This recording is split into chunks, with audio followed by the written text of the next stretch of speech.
Good morning, guys. I hope that you have had a good morning so far and that everything is off to a good start. I miss you, and I will be back tomorrow, and I cannot wait to hear about your day. So, let's talk a little bit about your PWS activity that you're going to be doing for reading today.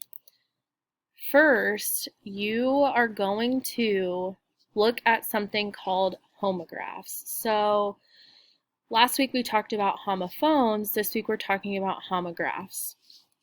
So, for example, the cyclist has a wound on her leg from the crash. The river wound through the valley and down to the sea. So, wound and wound look the same, but they're different words. They're pronounced differently. They just look the same, and they also have different meanings. So, our other example is the creature bored a hole through the ground to create a den. I wonder if this movie will interest you or bore you. So bore looks the same and it sounds the same, but they have different meanings. One is like kind of digging and like boring a hole into the ground.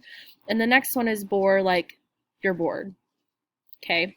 So your PWS activity is very similar to something that we did last week.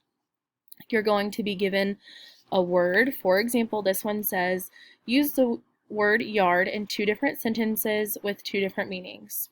So, my example was, Kingston asked if he could mow my yard. My other sentence is, I need 1 yard of material to make my blanket. So you're going to do this for the rest of the words. I tried to choose words that I thought that you would know the meanings for. This is very simple. If you need help, you know that there are some friends who can help you, and there's also the sub. I hope you guys have a good day. Try your hardest, do your best, and I cannot wait to hear about it tomorrow. See ya!